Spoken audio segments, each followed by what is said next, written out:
Ya Allah, kenapa saya minta jodoh yang datang anjing betina? Akhirnya dibawa ke dokter, kata dokter disuruh ke rumah sakit, barulah akhirnya ketahuan takdir. Ternyata gara-gara gigitan anjing itulah dia bertemu dengan calon istrinya, yaitu sesama pasien, hadirin. Nah, jadi jangan suudzon kepada takdir yang berkelak-kelok itu, gitu ya. Begitu ya Pak Anies ya. Jangan-jangan Pak ini Pak yang ditangkap-tangkap KPK juga doa ibu. Iya Pak, saya suka mikir gitu. Iya, kan ibunya mendoakan punya anak soleh, sedangkan waktu jadi pejabat dia susah solehnya, maka ditangkap KPK. Makanya seharusnya para ibu yang anaknya ditangkap itu bersyukur. Tuh kan nggak jelas gini, ini ilmu tauhid hadirin. Wah, ini sangat mencerahkan. Harusnya Bapak tetap Menteri Pendidikan campur gubernur.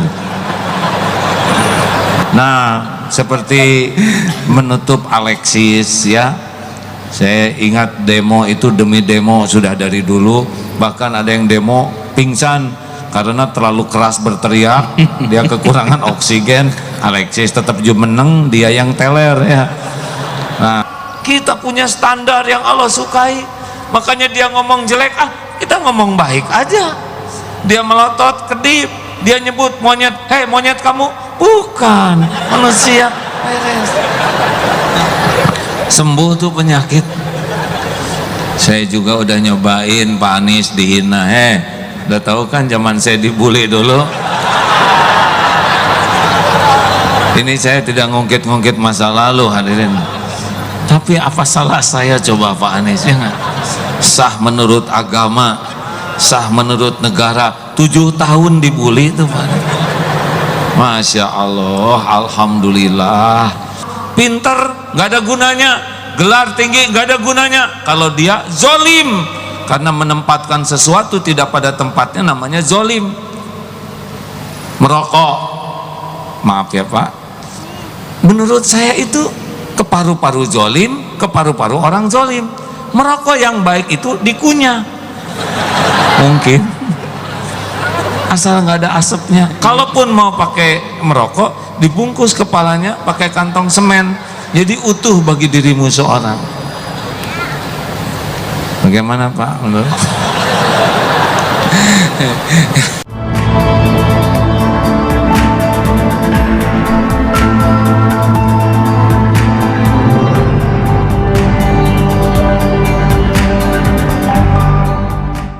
Insya Allah bulan depan tamu kita Syekh Habib. Habib siapa? Sekarang juga Habib Anies sudah hadir beliau. Waalaikumsalam warahmatullahi wabarakatuh. Alhamdulillah, masya Allah, jazakallah khair. Alhamdulillah, nohon Pak. Masya Allah, nohon. Pimpinan menyampaikan salam, kita masih maaf sakit. Masya Allah, alhamdulillah. Di mana tuh? Ya, Mas Ipo di mana tuh? Di tengah aja, Gubernur. Jangan, loh. Kursi yang di tengah paling stabil. Oh gitu. Jadi yang kiri kurang stabil. Terima kasih. Anies, Mas Ipo silakan duduk. Boleh saya di tengah ini nggak apa-apa, menengahi ini. Selamat datang dan terima kasih Pak Gubernur. Sama-sama. Mas Ipo juga tadi sudah mendahului.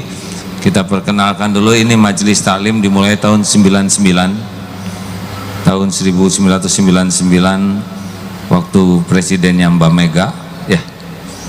Dan sekarang setiap bulan begini, minggu kedua kurang lebih seperti ini, dan walaupun dulu zaman heboh ini stabil. Jadi yang heboh di luar, di sini juga yang datang karena penasaran saja. Baik, barusan saya izin sempurnakan ya kajian tauhidnya. Mangga, silakan.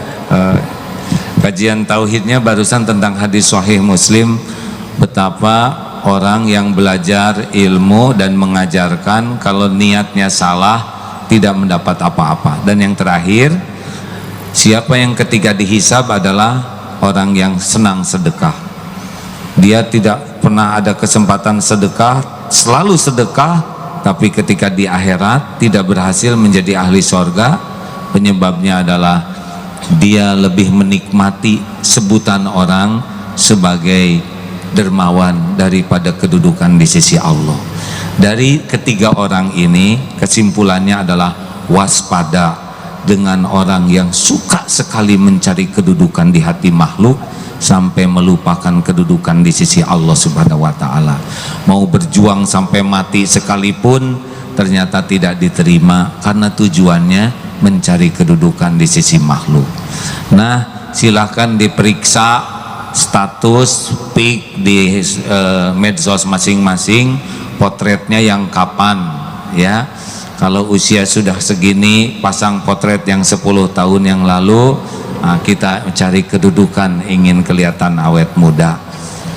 Diarsir dulu enggak, pakai aplikasi. Kalau ingin mulus sudah kebohongan publik. Sederhana memang ya, tapi sudah jelas. Kita lebih suka dinilai orang daripada dinilai Allah. Kalau ada mobil bagus dipotret, apa niatnya? Kenapa nyender di mobil orang? Padahal yang punyanya ada di dalam. Kalau yang kecil-kecil saja kita sudah bohong, tidak jujur, terus apa yang kita miliki? Ingat ilmu botol kemarin terakhir, satu botol minuman harganya 5.000, ganti isinya dengan jus jadi 10.000, ganti dengan madu jadi 100.000. Isi yang membuat harga tuh, bukan casing. Sekarang ganti dengan comberan, tidak ada harganya. Mau kedudukan setinggi apapun di negeri ini, kalau isinya tidak baik maka tiang. Begitulah, saya tidak boleh ada tiang yang terluka. Sudahlah, tidak boleh ngomongin orang. Apa kabar Pak Anies? Alhamdulillah. Sehat? Alhamdulillah, terima kasih banyak kemarin Mas Andi kesini. Alhamdulillah. Dan Terima kasih undangannya. Alhamdulillah. Jadi Pak Anies teh usia berapa sekarang? Di bawah 50 tahun gitu. Saya lahir tahun 69. 69. Oh, alhamdulillah. Mas Ipo? Saya 40-an. 40-an. Saya lahir tahun 62 Januari, udah 56 sekarang. Masya. Jadi adik-adik ini ya harus sabar. Kita itu kalau jumlah ukuran umur nggak bisa ngelawan. Nggak bisa Pak. Mau besok pun tetap kalah, mau tahun Makanya. depan pun kalah. Makanya itu pertanyaan pertama Pak. Alhamdulillah. Jadi Pak Anies, kami menyikapi episode takdir ini dari segi ketauhidan ya. Betapa seperti di dalam surat Ali Imran 26, tu'til mulka man tasya. Allah lah yang menetapkan begitu, walaupun terpikir tidak dulu jadi gubernur sebelumnya Pak. Dulu Ya, sama sekali tidak pernah sama terpikir. sekali tidak terpikir Sama ya. Ini menjelang pilkada masih terpikir atau enggak juga waktu itu? Kalau sekarang itu saya bisa bilang begini, memang menonton itu lebih enak daripada menjalani. Oh gitu ya. Kalau sekarang kan kita lihat itu. Iya Pak. Kalau dulu kan menjalani. Saya tidak pernah membayangkan. Bahkan ketika awal-awal, ini awal, saya cerita Silakan, ya. bebas bebas. Jadi awal 2016 saya masih bertugas di kementerian. Suatu ketika kami rapat pimpinan dengan para eselon 1. Saat itu di Jakarta lagi ramai karena waktu itu Pak Ridwan Kamil datang ke Jakarta bertemu dengan Pak Basuki. Kemudian waktu itu Jakarta lagi cari siapa calon gubernur dan dibicarakan dua nama, Pak Ridwan Kamil dan Ibu Risma dari Surabaya. Bapak waktu itu masih menteri waktu itu? Saya menteri. Nah, saya rapat di kementerian. Selesai rapat kita makan, duduk, kan biasa ngobrol nih. Terus yang diobrolin, siapa nih calon gubernur Jakarta? Terus saya waktu itu bilang, ini siapapun calonnya, kompetisinya pasti ketat. Siapapun orangnya, nanti pasti lecet-lecet. Saya nggak membayangkan bahwa yang lecet Bapak. Makanya hati-hati dengan kata-kata gitu ya, kira-kira itu jadi kayak seperti doa tuh. Jadi ketika kemudian saya dicukupkan tugas di kementerian, Saya pun masih nggak pernah membayangkan. Saya ke Bandung waktu itu, Kak. Saya ke Bandung cari peralatan untuk ke pelosok gitu dengan teman-teman Wanadri waktu itu, karena kami akan mendatangi anak-anak kita yang bertugas di pelosok. Kita ada anak-anak pengajar muda itu yang tugas di pelosok tanah air. Saya sudah berencana akan keliling saja, jadi tidak pernah membayangkan. Bahkan ada satu lagi, kalau boleh cerita nih. Boleh ya, ini dongeng nih, boleh kan ya? Boleh. Tapi ini ada Allah itu bekerja dengan cara yang misterius. Tanggal 23 September 2016 itu adalah tanggal pendaftaran pilkada.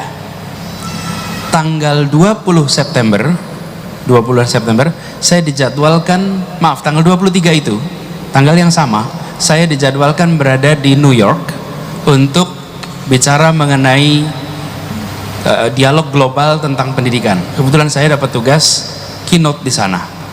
Nah, ketika saya selesai jadi menteri, saya lapor ke mereka bahwa saya sudah tidak lagi menjadi menteri. Undangannya dari Januari, ini September, Juli saya sampaikan saya tidak lagi. Lalu mereka mengatakan tidak, undangannya tetap untuk Anda dan Anda tetap diundang untuk bicara. Jadi saya dan istri mengurus visa, mengurus paspor, siap untuk berangkat ke Amerika. Karena buat kami, mumpung nganggur nih, kan nganggur, udah selesai pekerjaan, kesempatan untuk datang ke kampus dulu kami kuliah. Itu 23 September. Sesudah Idul Adha, kira-kira sekitar tanggal 15-an, saya sakit, kena nyamuk demam berdarah. Dan karena nyamuk demam berdarah, saya dirawat di rumah sakit, dan dokternya mengatakan kalau bisa demam berdarah begini, dengue, dianjurkan tidak bepergian jauh. Kalau tidak kena nyamuk, saya berada di Jakarta. Tapi kena nyamuk saya jadi. Kalau tidak kena nyamuk, Bapak di New York. Di New York. Ya. Kalau karena kena nyamuk, saya di Jakarta. Konsentrasinya Masya Allah ini. Jadi kalau waktu itu saya tidak sakit, saya lagi nggak di Jakarta, dan saya nggak ikut proses itu semua. Jadi kalau tadi ditanya apakah pernah menduga, tidak, merencanakan, tidak. Tapi saya waktu itu sampaikan ketika saya dipanggil pertama kali, saya sampaikan begini, saya akan konsultasi pada ibu dan keluarga. Kalau ibu meridhoi, saya akan jalan. Bila ibu mengatakan tidak, maka saya tidak akan kerjakan. Lalu saya bicara dengan ibu, dan ibu waktu itu mengatakan, Anis, bila ini memang panggilan tanggung jawab umat, jalani. Tapi kalau itu kepinginan Anis, jangan dijalani. Jadi karena itu, Allah. Bismillah, saya jalankan itu. Masya Allah, dipotong dulu segitu ya. Jadi sekarang kita tahu bahwa beliau itu jadi gubernur syariatnya oleh nyamuk, benar? Kepada yang digigit nyamuk jangan suudon ya. Siapa tahu ini persis seperti yang nyari jodoh. Anis, ada yang doa, ya Allah saya ingin punya jodoh. Lalu keluar rumah langsung ada yang melirik kepada dia, tanpa rasa malu mendekat dan menggigit betisnya. Ya Allah, kenapa saya minta jodoh yang datang anjing betina? Akhirnya dibawa ke dokter, kata dokter disuruh ke rumah sakit, barulah akhirnya ketahuan takdir. Ternyata gara-gara gigitan anjing itulah dia bertemu dengan calon istrinya, yaitu sesama pasien, hadirin. Nah, jadi jangan suudzon kepada takdir yang berkelak-kelok itu, gitu ya. Begitu ya Pak Anies ya. Ini penting hadirin, seperti ini kita kan tidak dalam bahasan politik, ini kajian tauhid. Itu nyamuk ciptaan Allah. Yusabbihu lahu ma fis samawati wa ma fil ard. Nyamuk itu bertasbih, dan nyamuk tidak menggigit kecuali yang ditetapkan Allah harus digigit nyamuk. Dan orang tidak akan pernah keluar dari apa yang Allah gariskan. Oleh karena itulah baca hikmah ini akan membuat jauh lebih indah perjalanan hidup dibanding hanya membaca keinginan. Sepakat begitu Pak? Nah, selanjutnya kenapa minta doa orang tua Pak? Ibu, doa ibu. Kenapa enggak doa bapak gitu? Saya kalau itu teknis saja. Abah Allah yarham sudah wafat. Oh, Masya Jadi, Allah. kalau maaf, abah masih ayah, saya panggilnya abah. Jadi abah, kalau abah masih ada, pasti saya akan Ya. tanya pada ibu dan ayah. Masya Dan Allah. itu adalah sesuatu yang saya kerjakan dalam semua urusan. Saya percaya sekali ibu adalah pembuka jalan kita. Doa ibu itu memudahkan semua urusan.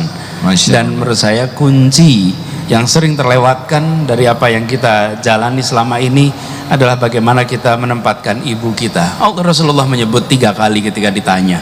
Masya Dan menurut saya kita semua, saya selalu dalam hal-hal yang mendasar itu akan selalu konsultasi bicara dengan ibu. Masya Allah. Ini ilmu tambahan bagi kita untuk mengevaluasi bagaimana karunia Allah yang sangat besar yang ada tuh ya, untuk betul-betul kita sempurnakan lah. Mungkin banyak hal yang harusnya menjadi celaka tidak jadi, berkah dari ibu mendoakan keselamatan. Jangan-jangan Pak, ini Pak yang ditangkap-tangkap KPK juga doa ibu. Iya Pak, saya suka mikir gitu. Iya, kan ibunya mendoakan punya anak soleh, sedangkan waktu jadi pejabat dia susah solehnya, maka ditangkap KPK. Makanya seharusnya para ibu yang anaknya ditangkap itu bersyukur. Tuh kan nggak jelas gini, ini ilmu tauhid hadirin.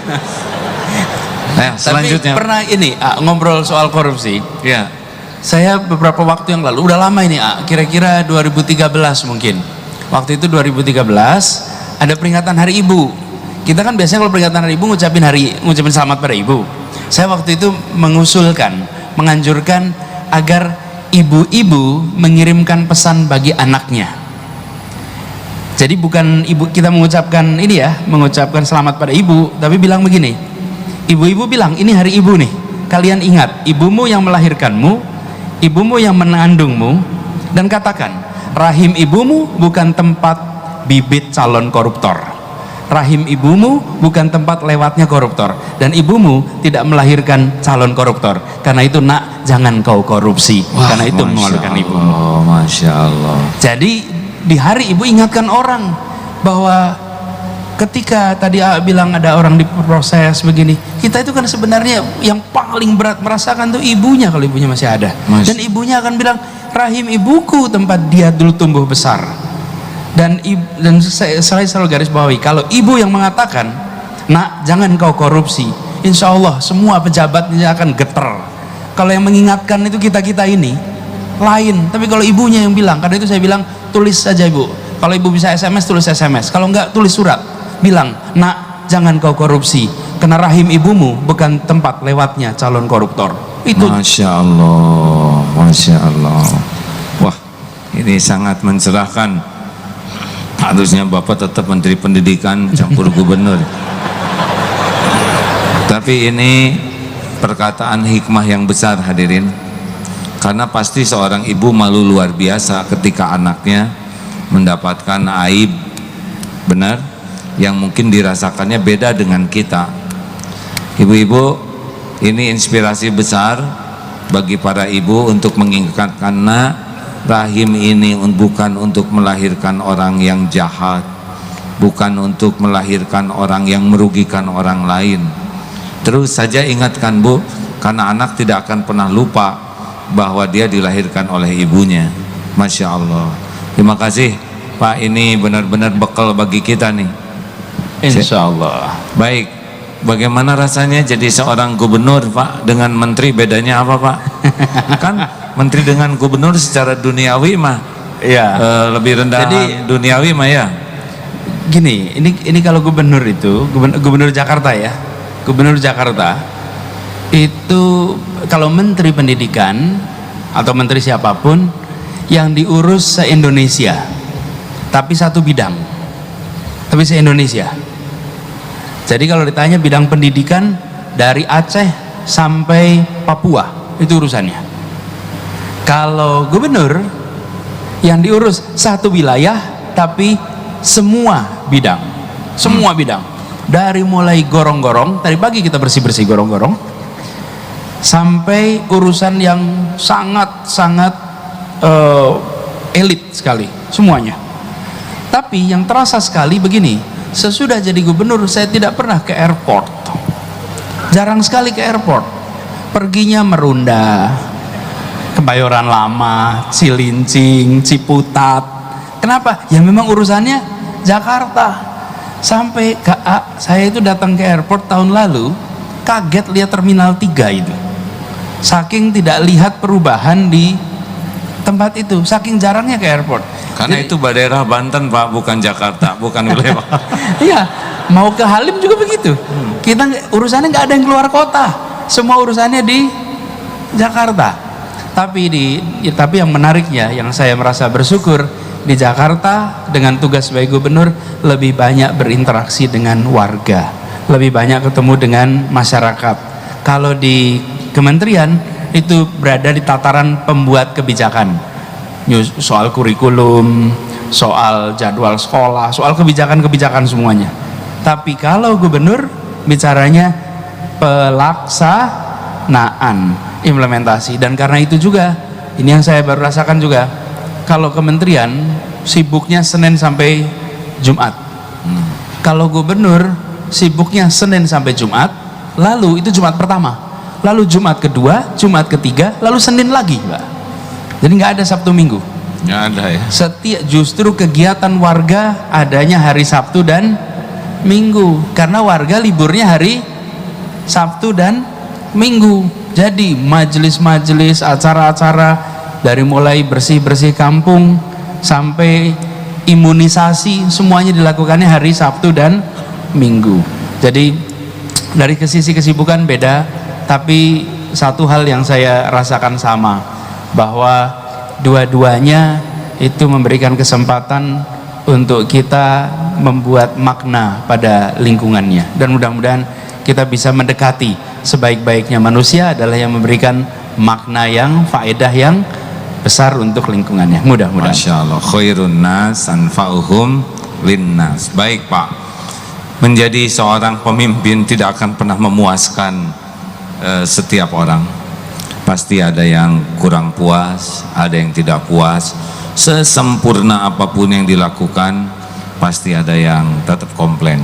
Nabi Muhammad saja yang sempurna, tetap ada yang tidak suka, apalagi kita-kita yang banyak kekurangannya. Bagaimana Bapak menyikapi? Perasaan saya jadi kayak pembawa acara ya. Saya lagi ngomong tuh lagi mikir loh, hari ini saya statusnya berbeda. Jadi mata AA ini. Bukan mata Najwa, mata AA. Pak Ipo sambil belajar ya. Siapa tahu suatu saat jadi mata-mata ya. Nah, seperti menutup Alexis ya. Saya ingat demo itu demi demo sudah dari dulu. Bahkan ada yang demo pingsan karena terlalu keras berteriak, dia kekurangan oksigen. Alexis tetap menang, dia yang teler ya. Nah, katanya saya belajar dengan satu tanda tangan saja. Nah, ini pasti tidak mudah tanda tangan begini. Ini saya tidak masuk ke wilayah teknisnya ya Pak ya, tetapi wilayah ketauhidan, karena ini majelis tauhid. Bagaimana Bapak menyikapi pro kontra atau sesuatu yang memang tekanannya besar? Silakan Pak. Ya. Dan sebetulnya jawabannya tadi Agim sudah sampaikan. Saya Agim kalau banyak fitnah, ada kritik, ada serangan, ada kata-kata yang kasar, macam-macam lah. Saya selalu menjawab dengan mengutip persis seperti Agim sampaikan. Lah kok Anies, siapa sih dia? Rasulullah saja yang uswatun hasanah, yang sempurna itu mandi fitnah. Bayangkan kita. Jadi tidak usah kaget kalau ada orang yang masuk mau di atas panggung begini nih. Atas panggung itu artinya jadi perhatian, ambil keputusan. Itu sesuatu yang menjadi pengambil keputusan, pengambil kebijakan, itu sulit sorotan. Kalau mau masuk ke wilayah publik, maka jangan berkeluh kesah soal dimarahin, soal dikritik, jangan. Karena itu sepertinya bagian dari sunatullahnya nih, yang namanya pemimpin itu adalah alamat kotak posnya kritik. Kotak posnya kritik itu di mana? Pemimpin. Itu kotak posnya. Terima semuanya. Nah, jadi saya dari awal sudah sering mengatakan pada diri sendiri begitu. Lalu bagaimana dengan masyarakat? Saya menemukan beda sekali masyarakat sehari-hari dengan masyarakat medsos. Di medsos ini tidak ada interaksi, jadi tapi kalau di warga, dan studinya menunjukkan bahwa interaksi di warga itu jauh lebih kuat maknanya daripada interaksi perdebatan di medsos. Karena itu saya katakan saya tidak terlalu khawatir atas apa yang ditulis di medsos hari ini. Saya lebih khawatir atas apa yang ditulis para sejarawan nanti dan pertanggungjawaban kita nanti di hari kelak. Itu yang lebih dikhawatirkan. Karena kalau keramaian di medsos tidak akan pernah selesai. Lalu kalau mengambil keputusan, tadi bilang soal Alexis simpel aja. Waktu itu kita sudah dari awal mengatakan bahwa kami akan tutup tempat-tempat yang melakukan pelanggaran perda, terutama terkait dengan prostitusi. Tegas saja. Nah, lagi-lagi ini tangan-tangan Allah. Boleh cerita di belakangnya ini peristiwa itu? Boleh ya. Mau nggak dengerin? Ini jauh-jauh mau dengar, Pak. Jadi saya bertugas mulai tanggal 16 Oktober. 16 Oktober bertugas.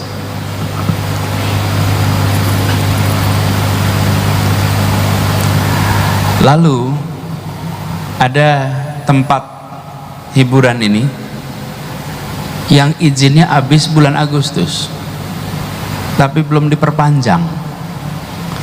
Baru masukin perpanjangannya tanggal 13 hari Jumat. Tanggal 16 saya mulai tugas. Begitu saya mulai tugas, saya panggil semuanya, saya katakan tidak ada perpanjangan tanpa izin dari gubernur. Semua urusan. Karena saya mungkin baru mau tugas, belum tahu apa saja. Tahu-tahu pada nyelonong gitu perpanjangan. Jadi saya katakan tidak boleh ada perpanjangan tanpa izin gubernur. 2 hari kemudian kepalanya datang, Pak, ini ada yang mengajukan perpanjangan, namanya Alexis. Oh, ini yang ditunggu. Gitu. Jadi pucuk dicinta ulam tiba ya Allah yang ngatur. Padahal itu makanya Allah yang mengatur. Dan kita coba kalau dia sudah memperpanjang bulan Agustus, kan habis Agustus, maka saya harus membatalkan. Kalau ini saya tidak pernah membatalkan, saya hanya mengatakan saya tidak perpanjang. Kalau tidak diperpanjang artinya tidak boleh beroperasi. Kalau saya membatalkan, maka pemerintah mengubah keputusan. Betul tidak? Dari diizinkan jadi dibatalkan. Kalau ini kami tidak beri izin, terus Pak tenaga kerjanya, loh wong izinnya habis kok tenaga kerja. Pada saat Anda merekrut orang, Anda tahu izinnya habis bulan Agustus, udah tahu. Kita kalau bikin usaha kan begitu, tahu izinnya 2 tahun, ya jangan ngerekrut orang untuk kerja 3 tahun. Betul tidak? Betul. Jadi yang kami lakukan kemarin itu adalah menutup dengan cara tidak memberikan perpanjangan. Dan begitu mereka nggak bisa nuntut. Kalau saya membatalkan, mereka bisa nuntut. Kami menuntut, apa dasarnya kami dibatalkan? Kalau ini, wong kita udah tahu kelakuannya gimana, nggak kita terusin izinnya. Jadi alhamdulillah secara legal aman, sama sekali tidak ada konsekuensi. Dan alhamdulillah kalau bicara tentang rezeki, banyak yang waktu itu bilang, Pak Anies nutup prostitusi, nutup tempat hiburan seperti itu, nanti pendapatan Pemda DKI turun, nanti pendapatan pemerintah turun. Itu dikatakan semuanya. Anda boleh cek sosmed, boleh cek media online sekitar akhir Oktober, semuanya pada bilang pendapatan turun. Sebaliknya, Allah mentakdirkan DKI tahun ini pertama kalinya target pendapatan naik dan melampaui target sampai 103% dari yang kita dapat. Alhamdulillah. Jadi sumbernya diganti, yang itu ditutup, dan sebetulnya yang ditutup bukan cuma satu, cuma yang ramai satu, kan yang terkenal satu. Kalau yang lainnya kurang terkenal, mungkin karena dulu nggak pernah di demo jadi kurang terkenal. Yang lainnya kita tutup, cuman nggak jadi berita. Dan apa yang terjadi? Justru pendapatan kita pertama kali melampaui 100%. Alhamdulillah. Alhamdulillah. Yang membuka, menahan, mengunci rezeki itu cuma satu, Allah Subhanahu wa Ta'ala. Jadi jangan risau, bener aja, insya Allah barokah. Luar biasa. Boleh saya sedikit komentari, Pak Anis ya? Ahlan wa salam. Jadi perkara bab hina menghina ini bab yang seperti yang diungkapkan Rasulullah Shallallahu Alaihi Wasallam yang sempurna, tetap mandi penghinaan, berlumur fitnah dari orang lain, dan tidak berkurang kemuliaan beliau, karena setiap perbuatan kembali kepada pembuatnya. Masih ingat cerita tentang tukang mangga? Saya sambil istirahat Pak Anies ya, ini mengulang kembali bagi yang baru datang. Tukang mangga bete, dibeli oleh seorang ibu-ibu, berapa ini mangga? Bu, gak usah banyak tanya, saya udah tulis di sana. Si ibu tersinggung, mending gak sopan kayak gini tukang mangga. Ibu-ibu rewel banget sih, panas, amit-amit saya nggak akan beli ini, biarin, masih banyak pembeli yang lain, pergi. Rambutnya berdiri, kerudung membesar, hidung mendengus, mata terbeliak, kaki mengais-ngais. Saking marahnya masuk ke pintu mobil, jebret, dibanting. Suami nanya, ada apa mah? Diam Pak, ini urusan harga diri wanita. Suami tidak punya salah sama sekali, menanggung resiko. Lalu anak dari belakang, mama, mana mangganya? Nanti. Coba hadirin, orang yang terpedaya oleh sikap orang lain. Suami segitu solehnya, hafiz Quran, didramatisasi, tetap kena getahnya. Untung ada ibu-ibu majelis taklim ini yang solehah, datang ke sana, berapa ini deh mangga? Bu, jangan rewel, tiap mangga udah saya spidolin. Oh ya maaf, saya beli sekilo deh. Sekilo, penampilan keren, cuman sekilo, nggak ngemodal banget. Ya maaf, saya perlunya sekilo. Beli 15.000. Bu, harga 15, duit ibu 20. Ibu tahu nggak keutamaan sedekah? Yang sedekah digugurkan dosa, diampuni oleh Allah, ditolak bala dan musibah, dilipat gandakan rezeki. Sedekahin ke saya Bu ya. Baik Bu, cuma 5.000 kecil, jangan riak loh. Baik, coba itu. Si ibu mah tenang aja. Dilihat nih oleh si ibu yang mendengus tadi, Bu sini, bagaimana bisa sabar menghadapi tukang dagang error? Bu, saya perhatikan sikap ibu tadi, itu persis saya beberapa tahun yang lalu. Saya mudah tersinggung, saya mudah jengkel, saya mudah marah, akibatnya komplikasi penyakit saya, darah tinggi plus darah kental dan kurang darah. Ada gitu penyakit kayak gitu, kaligata, ambeien, pokoknya komplikasi. Kata guru saya, penyakit lahir itu diakibatkan penyakit kolbu sebagian besar. Jadi bagaimana Bu ngobatinnya? Obatnya sederhana, saya tidak mau diperdaya, dipenjara oleh perilaku orang lain. Saya tidak mau diatur oleh perilaku buruk orang lain.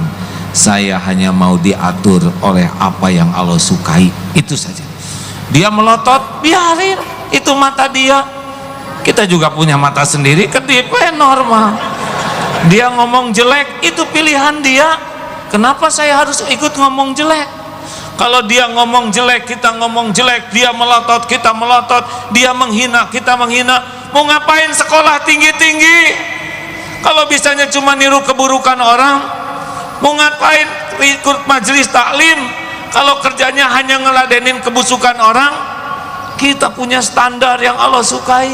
Makanya dia ngomong jelek, kita ngomong baik aja. Dia melotot, kedip, dia nyebut monyet, hei monyet kamu, bukan manusia. sembuh tuh penyakit. Saya juga udah nyobain Pak Anies dihina. Udah tahu kan zaman saya dibully dulu. Ini saya tidak ngungkit-ngungkit masa lalu hadirin. Tapi apa salah saya coba Pak Anies, ya nggak? Sah menurut agama, sah menurut negara. 7 tahun dibully itu Pak Anies. Masya Allah, alhamdulillah.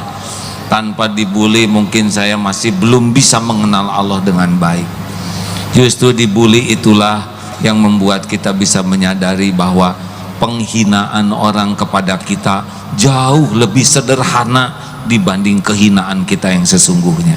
Makanya kalau saya baca yang menghina, cetek dibanding dengan aib saya yang ditutupi oleh Allah Subhanahu wa taala. Kalau ibu ada yang ngomong tuh, si ibu sih banyak omong, alhamdulillah, berarti dia tidak tahu saya banyak hutang, banyak aib. Itu beberapa teknik supaya makin kuat aja ya, kan baru setahun dibulinya, belum lama. 7 tahun Pak Anies saya tuh baru ringan-ringan, akhir-akhir ini saja. Untung ada pilkada. Baik, alhamdulillah. Mas Ipo mau nanya enggak? Saya mau nanya lagi ya. Bagaimana efek kegiatan yang padat dengan keluarga? Kan pasti waktu untuk keluarga jadi berkurang. Ya. Bagaimana nih Pak? Betul sekali. Jadi ini Agim salah satu tantangan kita yang tinggal di Jakarta, baik yang tugasnya jadi gubernur maupun yang tugasnya lain-lain. Semuanya punya masalah yang sama. Berangkat pagi-pagi, pulang malam, betul nggak? Banyak sekali. Banyak di kantor nih, staf yang berangkatnya 4:30 pagi dari rumah, jam 5 pagi sudah sampai di kantor jam 6. Karena kalau berangkatnya lebih telat, macet, dan ini cerita jamak nih di Jakarta. Nanti pulangnya malam, tidak ketemu anak. Nah, saya juga mengalami hal yang sama. Karena itu kami sesudah pindah ke Jakarta, kami memutuskan untuk berbagi tugas. Jadi saya pagi berangkatnya itu tidak terlalu pagi. Kenapa? Karena saya biasanya pulangnya malam. Jadi pagi jadi kesempatan untuk ketemu dengan anak-anak. Jadi tiap pagi kita ketemu dengan anak-anak sebelum anak-anak pada berangkat ke sekolah. Lalu siang mereka di sekolah, saya juga kerja. Malam saya biasanya pulang malam, anak-anak sudah pada tidur. Lalu Sabtu dan Minggu diikhtiarkan untuk bisa kegiatan sama-sama. Mereka juga ada kegiatan di sekolahnya, tapi kita cari slot waktu yang kita bisa sama-sama. Lalu sering Jumat sore atau hari yang lain, ibu istri saya dengan anak-anak itu ketemuan di salah satu tempat di Jakarta, sehingga tidak harus tunggu ke rumah. Saya hari ini belum pindah ke rumah dinas, masih tetap di rumah saya di Lebak Bulus karena anak-anak sekolahnya di sana. Dan kalau pindah itu saya dekat kantor tapi anak-anak jauh ke sekolah. Jadi bagi tugasnya begitu dari sisi waktu. Bisa nerima itu Pak keluarga dengan kesibukan Bapak sekarang? Alhamdulillah mereka. Tapi ada satu lagi yang saya ingin sampaikan selain waktu, adalah komunikasi. Jadi kapan saja mereka bisa telepon saya untuk urusan apa saja. Jadi kapan saja anak-anak tuh bisa, yang besar udah kuliah, yang kecil masih SD kelas 3. Yang SD kelas 3 belum punya telepon. Tapi kalau dia perlu sesuatu bisa telepon kapan saja, bisa bicara kapan saja. Jadi kedekatan itu dijaganya lewat itu. Tapi kuncinya menurut saya ada justru pada istri saya, bukan di saya. Ferry namanya. Kalau Ferry di depan anak-anak berkeluh kesah, maka anak-anak saya akan semua berkeluh kesah. Kalau Ferry di depan anak-anak mengatakan bahwa ini Anies kurang waktu di rumah, Anies banyak di sini, Bapak misalnya nih, saya udah janjian, sering kejadian, udah janjian, nggak taunya acaranya nggak selesai on time. Jadi saya janjian sama anak-anak dan keluarga terlambat. Kalau saat itu ibunya anak-anak berkeluh kesah, maka anak-anak akan ikut berkeluh kesah. Saya bersyukur sekali bahwa saya ditakdirkan didampingi istri yang tidak pernah berkeluh kesah di depan anak-anak. Wah, mantap, mantap. Alhamdulillah. Dengar ibu-ibu. Saya rasa itu kuncinya. Dan saya sepakat Pak. Saya bersepakat Pak. Apalagi kalau kompak dua-duanya begitu ya. Maksudnya suami dan istri malah. Baik, Masya Allah. Sudah diam, hadirin jangan ikut campur. Masya Allah, karena saya sangat percaya bahwa keseimbangan itu akan membuat seseorang bisa memimpin dengan lebih bijak, ya. Beda dengan daya dukung rumah kurang, anak-anak kurang, dia tidak bisa maksimal memimpin. Kalau di rumah juga tempat keseimbangan hati itu tidak didapatkan. Ya. Sepakat tidak begitu, Pak? Sepakat ya. Bayangin, pokoknya, kalau maaf. Ya, di balik kesuksesan seorang lelaki pasti ada seorang perempuan.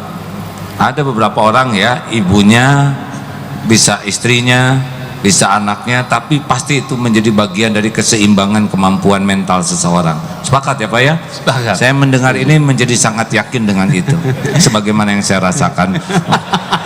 Bagaimana Pak? Soalnya memang saya bayangin, saya tidak terbayang kalau saya harus pulang malam sampai di rumah justru disambut dengan kenapa baru jam segini, kenapa? Alhamdulillah, boleh dengan teman-teman yang membantu saya dekat, semuanya tahu persis.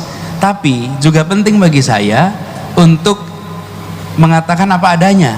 Kalau memang pulangnya malam, jangan bilang pulang awal.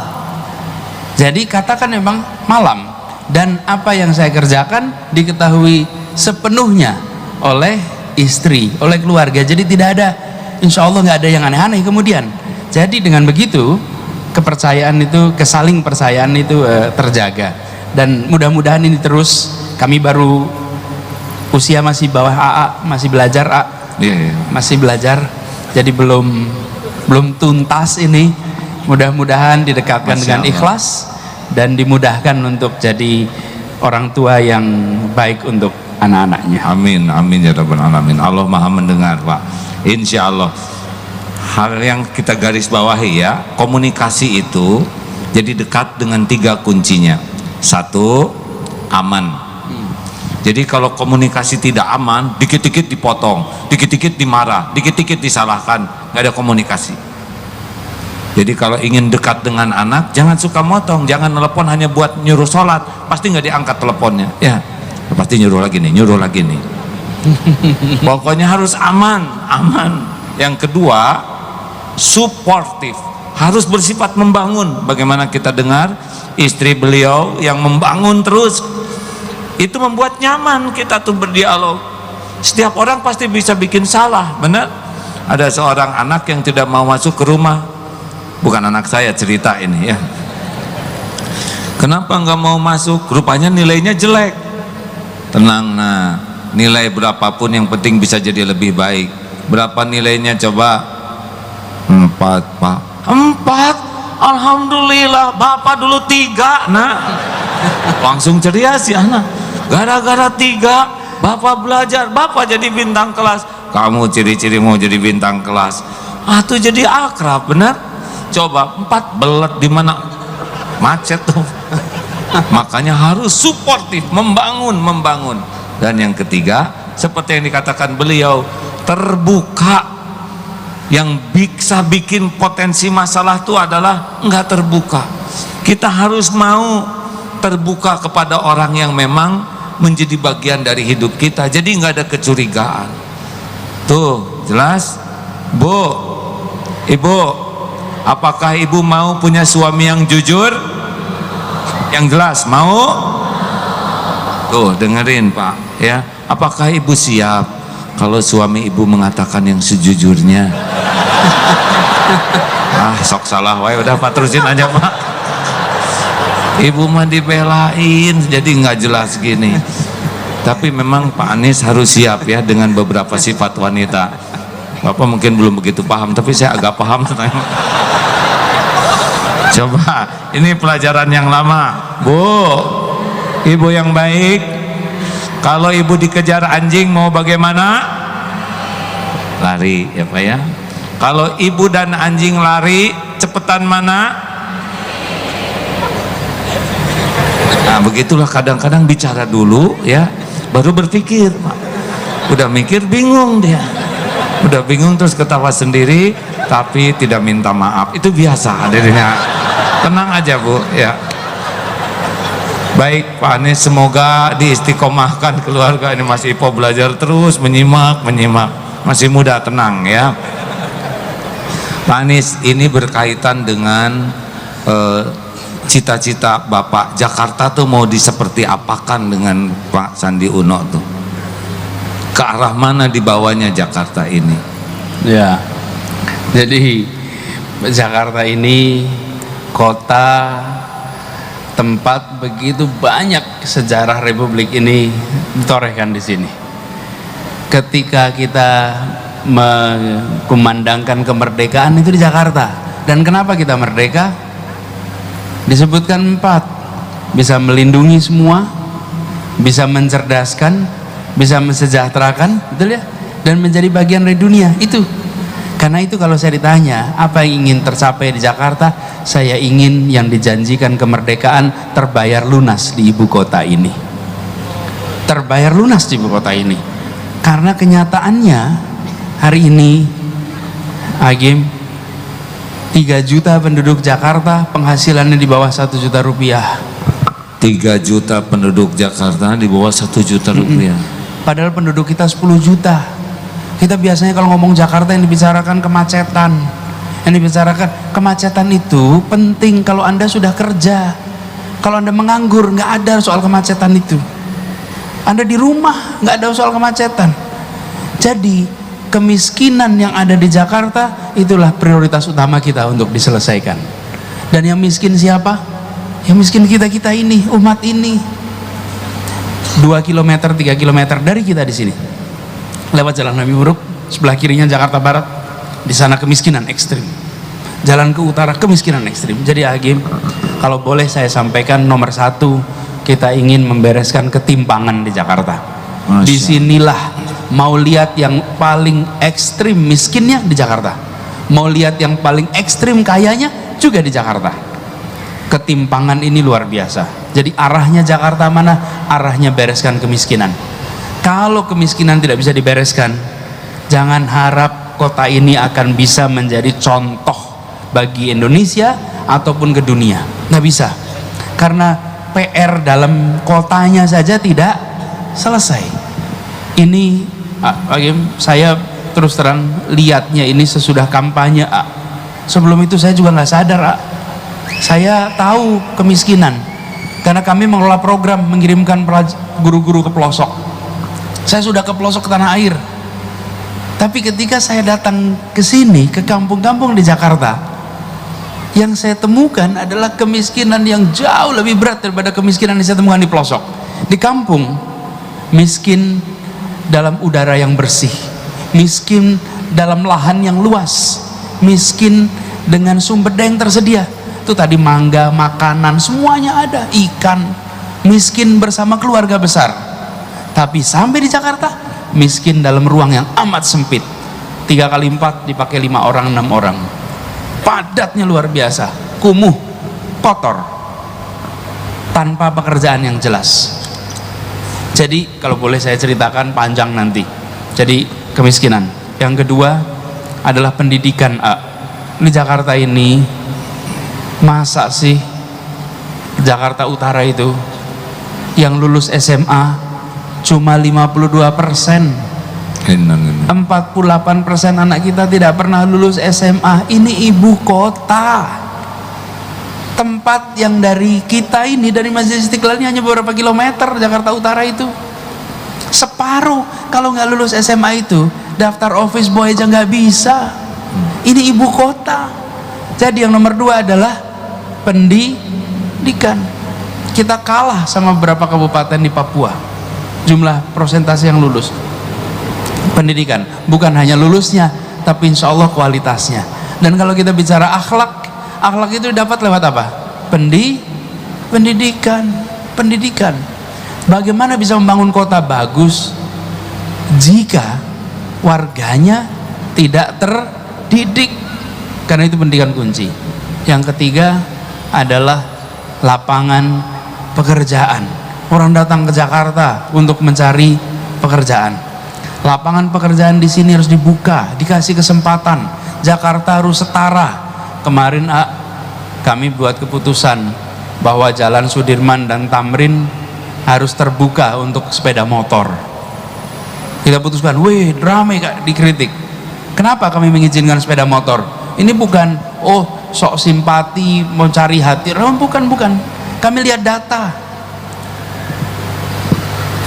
Satu hari di Sudirman Tamrin ini, dari mulai ujung BI sampai ke Ratu Plaza, setiap hari ada 480.000 delivery ke jalan ini. Pesan makanan, nganter gadget, ngasih pesanan ini, jemput, 480.000 per hari. Siapa itu? Orang kecil semuanya. Orang kecil, nggak ada yang naik mobil Pak. Itu dari mana datanya? Alhamdulillah kita punya perusahaan-perusahaan digital yang kemudian mereka dari data itu kita tahu. Nah, kalau kita tidak buka jalan ini, maka kesempatan untuk sejahtera di Jakarta akan hanya dimiliki oleh sebagian orang. Jadi kalau boleh dibilang 3 itu Nomor 1 bereskan kemiskinan, yang kedua adalah soal pendidikan, yang ketiga soal lapangan kerja, baru habis itu adalah kita bicara tentang transportasi, banjir, sampah. Dikerjakannya bareng-bareng, tidak boleh tidak, tapi prioritasnya itu artinya kalau prioritas itu terlihatnya di mana? Di anggaran, semuanya dikerjakan. Besarnya anggaran menunjukkan prioritasnya kemana. Bayangkan pembangunan itu, sebagian bangunan itu bisa dibangun 1 kilometer itu bisa 500 miliar, tapi untuk kampung miskin berapa uang yang dialokasikan? Jadi itu kira-kira prioritasnya. Insya Allah mudah-mudahan diberi kemudahan untuk menjalankannya. Tuh kan kita mah nggak pernah membayangkan juga ya ada yang seperti ini. Kita merasa Jakarta metropolitan saja, karena kita lulus SMA kita merasa semua orang lulus saja, karena kita punya pekerjaan kita merasa setiap orang udah kerja, padahal ternyata begitulah amanahnya. Baik, yang terakhir nih sebelum kita tutup, siapkan dulu buat sedekah hadirin ya. Masih ingat sedekah tuh yang di YouTube itu yang 100.000 dengan 1.000, ingat nggak? Itu kebanyakan mikir tuh ya. Ada yang sedekah jamaah ngeluarin 2 lembar 100.000 dengan 1.000, mikir yang mana? Aduh 100. Akhirnya diputuskanlah yang 100.000 dilipat dan dimasukkan ke saku, yang 1.000 dimasukkan ke kotak infak.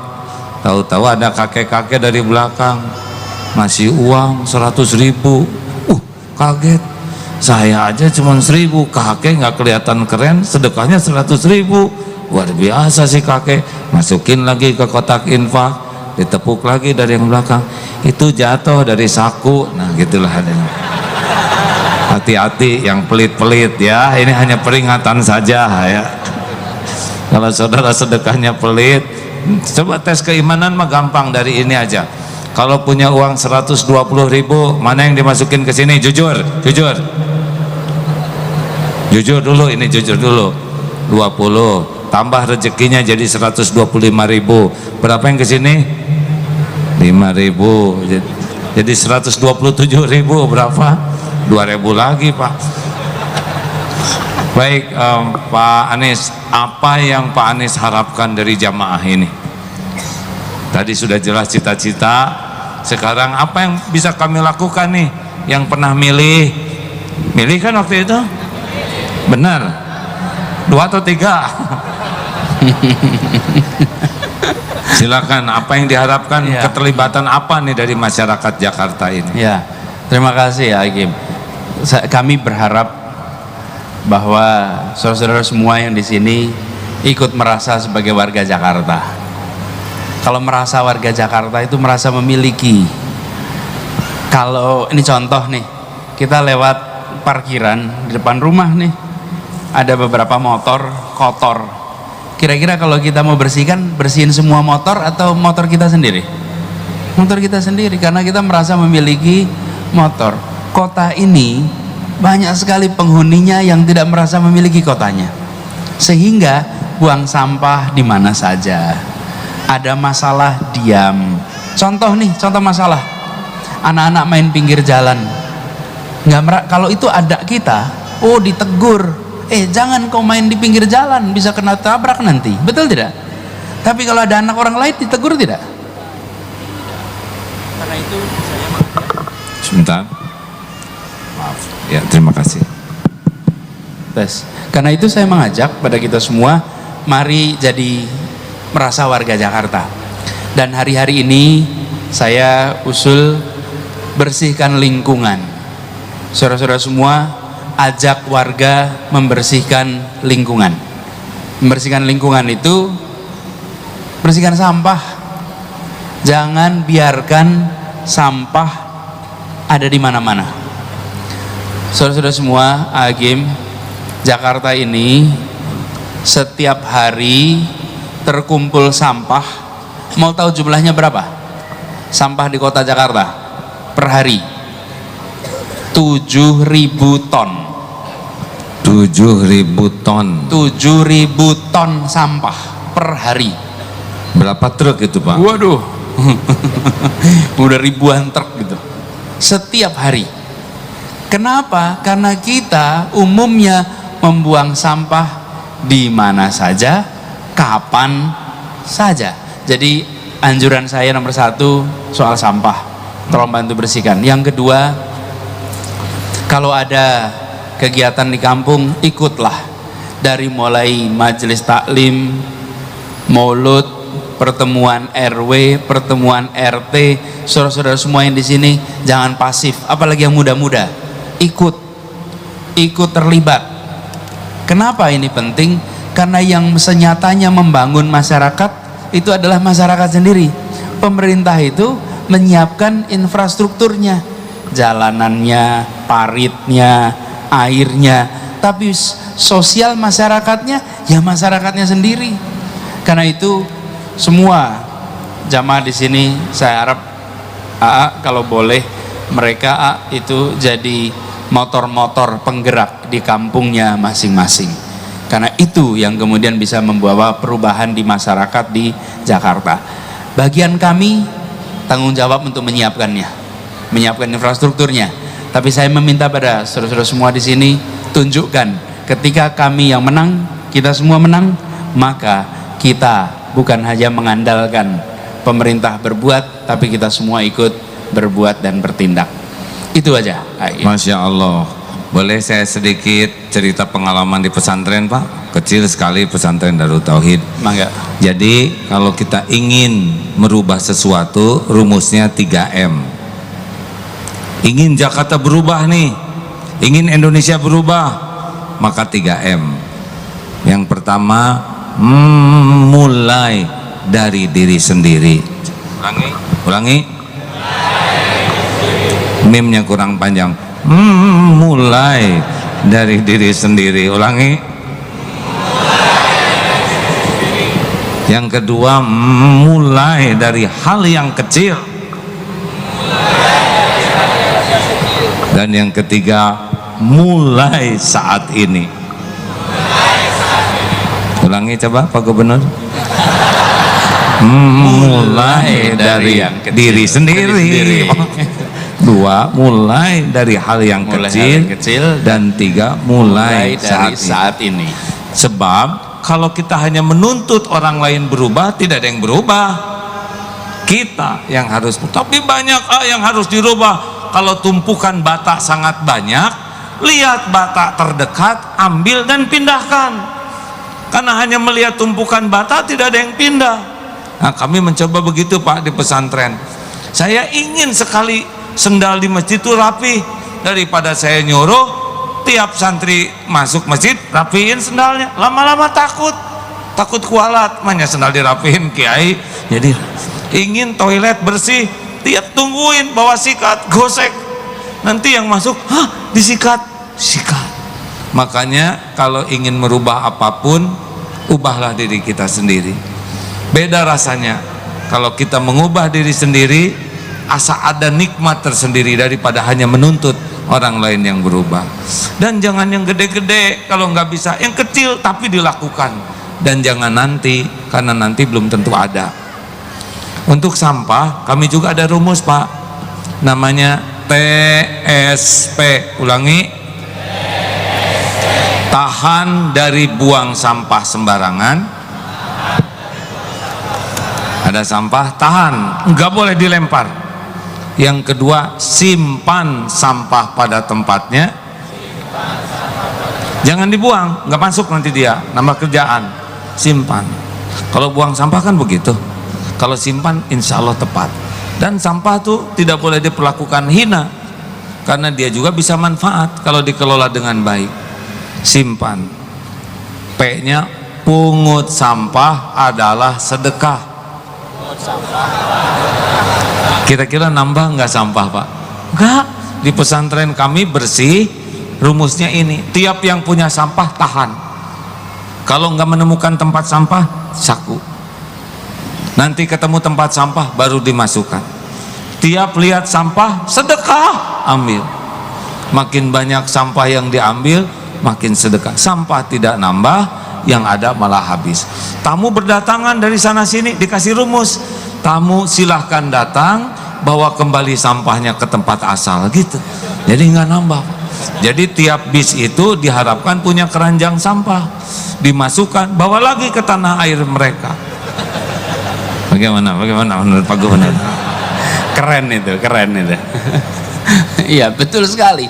Itu yang harusnya dilakukan. Jadi bahkan kita sekarang sudah mulai harus memilih barang yang tidak meninggalkan residu, sisa. Nih mau belanja, bawa tas, jadi nggak perlu ambil plastik, tas kresek tuh, sehingga nggak ada sampahnya karena kita bawa tas. Nanti waktu beli barangnya juga milih barang yang nanti bisa didaur ulang sama yang tidak bisa didaur ulang. Jadi di rumah juga begitu, kalau ada acara mau pilih pakai gelas plastik atau mau pilih pakai gelas yang bisa didaur ulang, yang kaca nih yang bisa dibersihin, bisa ini. Jadi itu saya setuju sekali. TSP. Kami bisa bantu untuk insya Allah nanti Pak, kita ya. pakai buat di Jakarta ini. Ada lagi Pak, belum selesai ya. Apa? Namanya kalau di kami itu menentukan sekali orang bisa naik pangkat, naik kelas tuh. BRTT. Ulangi, bersih, rapi, tertib, teratur. Ulangi, Bersih, rapi, tertib, teratur. sana harus begitu. Tempat makan BRTT, kamar BRTT, parkir BRTT. Kalau santri tidak BRTT nggak naik tuh walaupun pintar, karena dia sudah tidak bertanggung jawab untuk dirinya dan untuk orang lain. Mau apa pintar orang tidak tanggung jawab. SD berapa tahun? SMP, SMA 12 tahun sekolah, ada yang nyimpen sampah pada tempatnya aja nggak bisa tuh Pak.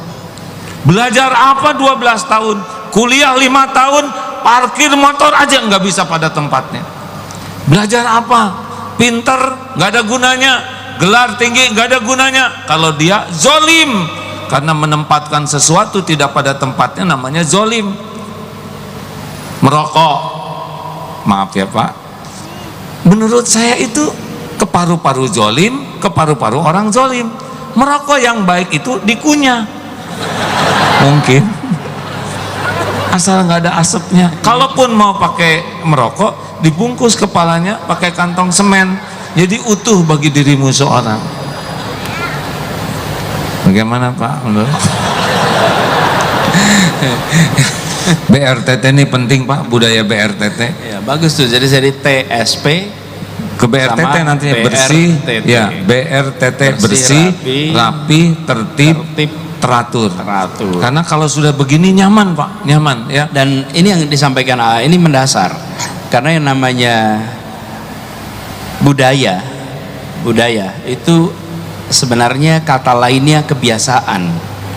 Jadi tidak ada yang namanya budaya bersih itu datangnya lewat pengajaran, adanya lewat pembiasaan. Jadi mau diajarin berkali-kali, itu yang terjadi di kita, diajari berkali-kali terus menerus tapi tidak ada proses kebiasaan, karena itu tidak jadi kebiasaan. Jadi yang penting nanti kita coba jadikan kebiasaan. Kalau udah jadi kebiasaan pribadi, kebiasaan kelompok, kebiasaan masyarakat, mudah-mudahan bisa menjadi kebiasaan kota, insya Allah. Mungkin ke depan Pak, semua majelis ini pulangnya dibagikan buku kecil, ya Pak, seperti TSP. Setuju tidak Pak? Nggak apa-apa, nanti kami cetakan. Kalau nggak ada biaya, biarlah kami sendiri yang membiayai. Tapi masa sih nggak ada ya nggak? Sebagai bonus aja Pak, sedikit lagi. Nanti makanya Pak Anies silakan mampir ke pesantren Bandung, belum ya Pak ya?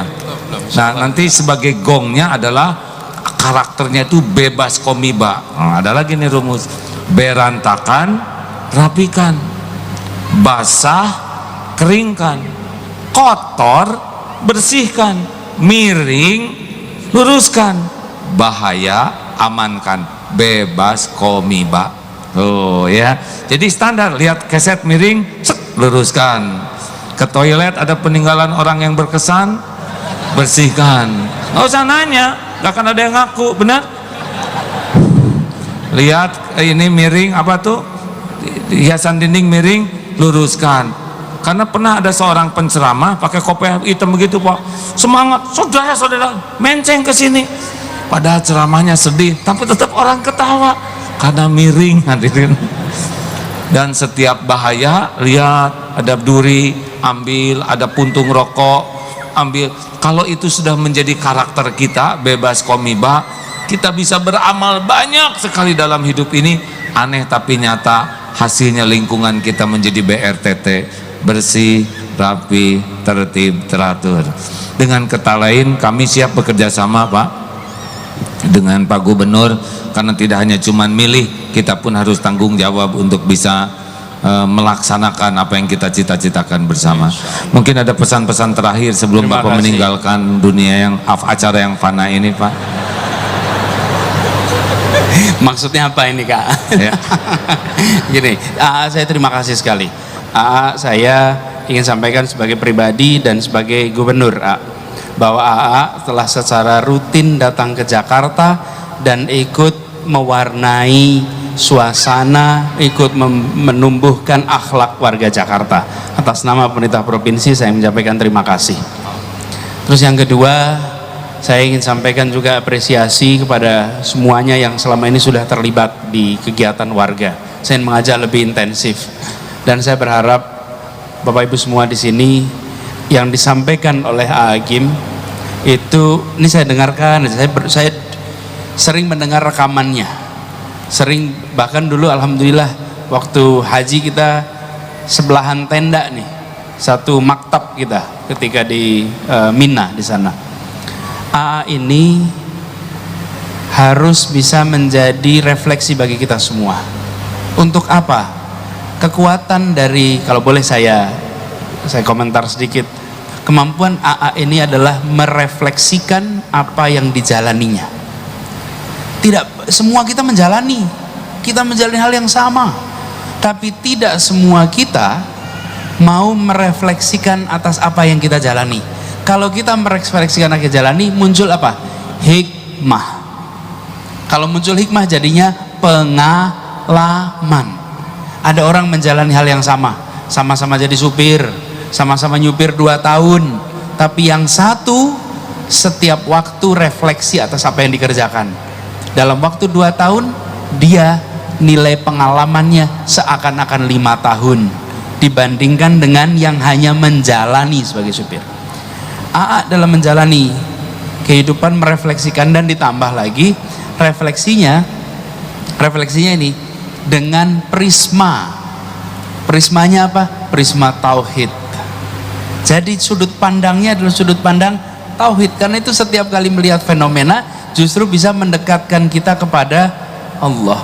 Saya membayangkan lebih banyak lagi keluarga yang insya Allah bisa melahirkan dan mendidik anak-anaknya sehingga bisa seperti Agim ini, reflektif, dan bisa kemudian mengambil hikmah dari yang jalani dan melihat dari sudut pandang lain. Tadi itu cerita tentang orang yang marah, bagaimana lihat dari pandangan lain. Kita kan melihatnya lucu, geli gitu, bukan? Kenapa? Karena beliau mengungkapkan sesuatu yang normal, cuman kita nggak kepikir. itu memikirkan yang tidak terfikir. Jadi mudah-mudahan majelis yang rutin ini menjadi hikmah bagi kita semua, bukan saja di tempat ini tapi kita laksanakan dalam keseharian nanti. Terima kasih. Alhamdulillah. Mas Cipo, ada itu yang terakhir sebelum meninggalkan acara yang fana ini. Baik, sahabat sekalian, ada yang mau berikrar syahadat. Acara kita mendengar yang syahadat, lalu kita bertafakur sejenak, mengevaluasi perjalanan hidup kita dan tutup doa ya. Terima kasih. Ahad bulan Februari insya Allah Habib Nabil Mustawa akan ikut bersama kita di sini. Mudah-mudahan bisa dapat ilmu, pengalaman juga dari beliau. Baik, kita dengar dulu syahadat ya. Pak Anies jadi saksi dulu ini. Kepada Zidan, mana ada Zidan di sana ya, terima kasih bersama ibunya juga ya. Ya boleh duduk di sana saja cukup. Alhamdulillah. Zidan Al-Fadino ya, Masya Allah. Sekarang akan bersyahadat bersama ibunya ini, Ibu. Masya Allah, Alhamdulillah. Sudah siap? Kita tidak berpanjang kata, langsung saja ikuti ya. Bismillahirrahmanirrahim. Yang lain jadi saksi. Asyhadu an la ilaha illallah. Asyhadu an la ilaha illallah. Wa asyhadu anna Muhammadar Rasulullah. Muhammadan Rasulullah. Saya bersaksi tiada ilah Tuhan yang berhak disembah selain Allah, dan saya bersaksi Nabi Muhammad adalah utusan Allah. Alhamdulillahirabbil alamin. Ya Allah, Rabbana la tuzigh qulubana ba'da idh hadaitana wa hab lana min ladunka rahmah innaka antal wahhab. Ya Allah, jadikan keluarga ini keluarga yang beriman teguh. Jadikan hamba-hambamu ini menjadi hamba yang istiqomah dalam Islam. Jangan cabut nikmat iman kami semua ini ya Allah. Wafatkan kami dalam Islam, muliakan hidup kami dengan Islam, dan jadikan kami menjadi benteng dan cahaya bagi sebanyak-banyaknya hamba-Mu.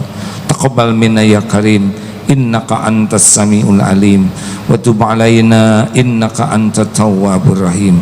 Amin ya Allah ya rabbal alamin. Alhamdulillah. Terima kasih Ibu Bapak, sekarang sudah menjadi saudara seiman. Masya Allah. Baik hadirin, waktu kita tinggal 10 menit. Mari sejenak kita tundukkan hati kita. Al-Fatihah. A'udzu billahi minasyaitonir rajim. Bismillahirrahmanirrahim. Alhamdulillahi rabbil alamin. Ar-Rahmanir Rahim. Maliki yaumiddin. Iyyaka na'budu wa iyyaka nasta'in. Ihdinas siratal mustaqim. Siratal ladzina an'amta 'alaihim ghairil maghdubi 'alaihim waladdallin. Amin. Ada berita duka, innalillah wa inna ilaihi raji'un. Ustadz Hilman Rosyad, salah seorang dari pembina Darut Tauhid, telah berpulang. Innalillah wa inna ilaihi raji'un. Allahumma gfir lahu warhamhu wa'afihi wa'fu anhu. Semoga Allah memuliakannya, mengampuni seluruh dosanya, melapangkan kuburnya, menerima semua amal solehnya, memuliakan keluarga dan keturunannya dunia wal akhirat. Allahumma salli wa sallim wa barik ala sayyidina Muhammad wa ala alihi wa ashabihi ajma'in. Alhamdulillahi rabbil alamin. Ya Allah, ya hayyu ya qayyum, birahmatika nastaghits. Ya arhamar rahimin, irhamna ya Allah. Ya Sami ya Bashir, ya Dzal Jalali wal Ikram. Duhai Allah yang maha menatap, berkahilah majlis ini. Ya Allah, ampuni sebusuk apapun hidup yang pernah kami jalani. Ampuni ya Allah sekelam apapun masa lalu kami, sehitam apapun kehidupan yang pernah kami lalui. Allahumma gfir lana wali walidina warhamhum kama rabbauna shighara. Duhai Allah yang maha baik, ampuni semua kezaliman kami kepada orang tua, ampuni segala sikap perilaku kami yang melukai hati ibu dan bapak kami. Berikan kesempatan kami bisa menjadi hamba-Mu yang berbakti. Ya Allah, ampuni dosa orang tua kami, sayangi ya Allah, jadikan sisa usianya penuh berkah, karuniakan akhir hayat husnul khotimah, lapangkan kuburnya ya Allah, ringankan hisab, jadikan ibu bapak kami ahli sorga. Ya Allah ya Hayyu ya Qayyum, ampuni dan sayangi para ulama, guru-guru kami yang menjadi jalan kami dapat mengenal-Mu, mengenal jalan-Mu. Berkahi ilmunya ya Allah, berkahi keluarga dan keturunannya. Jadikan setiap kebaikan yang dapat kami lakukan mengalirkan ganjaran bagi orang tua dan guru-guru kami ya Allah. Allahumma ighfir lil mu'minina wal mu'minat wal muslimina wal muslimat al ahya'i minhum wal amwat. Duhai Allah yang maha tahu, ampuni dan sayangi hamba-hamba-Mu yang berbuat baik kepada kami, yang terang-terangan, yang sembunyi-sembunyi, yang senantiasa mendoakan kebaikan untuk kami. Lipat gandakan kemuliaan dunia akhiratnya ya Allah. Jua ampuni hamba-hamba-Mu yang kami sakiti, yang sengaja maupun tidak sengaja. Bukakan hatinya agar lapang memaafkan kami. Ya Allah, ampuni hamba-hamba-Mu yang menyakiti kami. Beri hidayah dan taufik agar tidak menyakiti siapapun. Bukakan hati kami untuk ridho dan memaafkannya. Ya Allah, ampuni para pemimpin kami. Ya Allah, karuniakan kepada kami para pemimpin yang takut padamu, yang mencintai-Mu dan merindukan-Mu. Karuniakan kepada kami pemimpin yang dapat membimbing kami istiqomah di jalan-Mu. Kami berlindung kepadamu ya Allah, dari siapapun yang mengkhianati-Mu, dari siapapun yang menjauhkan kami semua dari-Mu. Allahumma a'izzal Islam wal muslimin, Allahumma ansur mujahidin fi kulli makan, fi kulli zaman. Ya Allah, jadikan bangsa ini bangsa yang Engkau berkahi. Engkau tahu setiap rahasia. Kullillahumma malikal mulk, tu'til mulka man tasya, wa tanzi'ul mulka mimman tasya, wa tu'izzu man tasya, wa tudhillu man tasya, biyadikal khair, innaka ala kulli syai'in qadir. Ya Allah, berkahi sisa umur kami.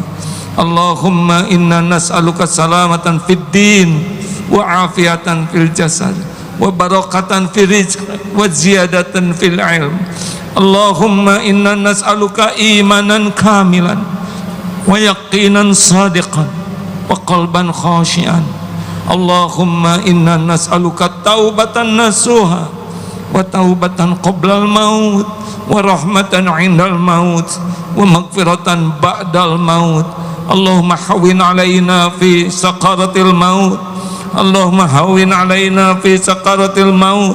Allahumma inna nas'aluka husnal khatimah, wa na'udzubika min su'il khatimah. Rabbana atina min ladunka rahmah, wa hayyi lana min amrina rasyada. Rabbana hab lana min azwajina wa dhurriyyatina qurrata a'yun waj'alna lil muttaqina imama. Rabbana atina fid dunya hasanah wa fil akhirati hasanah wa qina adzabannar. Doa yang maha menatap, kabulkan doa-doa kami ini ya Allah. Sembuhkan yang sedang sakit, berikan jalan keluar yang dihimpit masalah, lepaskan dari lilitan hutang piutang, mudahkan segala urusan yang Engkau ridhoi, jauhkan dari bala fitnah wal musibah.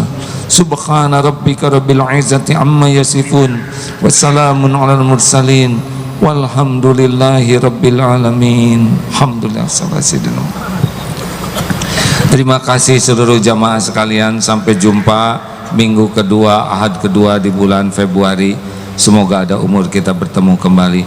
Mas Ipo terima kasih, Pak Anies atur nuhun. Assalamualaikum warahmatullahi wabarakatuh.